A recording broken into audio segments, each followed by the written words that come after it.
मित्रांनो, ठरलं तर मग या मालिकेच्या उद्याच्या भागामध्ये आपण पाहणार आहोत मधुभाऊ आणि घरातील सर्वजण गप्पा मारत बसलेले असतात आणि फराळ करत असतात। मधुभाऊ हे सायलीबद्दल लहानपणीच्या गोष्टी सांगत असतात, सायली काय करायची ते, आणि फराळ करत असतात।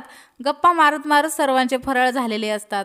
फराळ झाल्यानंतर मधुभाऊ आणि कुसुम हे जायला निघतात। तेवढ्यात सायली ही मधुभाऊंना म्हणते, जाऊ नका ना मधुभाऊ, माझे मन भरले नाही। सर्वजण हे मधुभाऊंना जाऊ नका म्हणत असतात, परंतु मधुभाऊ जायला निघतात। तेवढ्यात पूर्णा आजी ही बाहेरून घरी आलेली असते।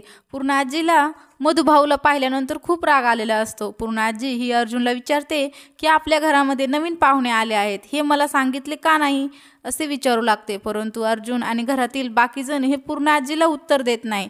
तेवढ्यात मधुभाऊ हे पूर्णा आजी समोर हात जोडतात आणि म्हणतात, मी येथून निघून जातच होतो। त्यावर पूर्णा आजी परत अर्जुनला विचारते की आपल्या घरामध्ये पाहुणे आले आहेत, हे मला का नाही सांगितले, मला अजून माझ्या प्रश्नाचे उत्तर मिळाले नाही।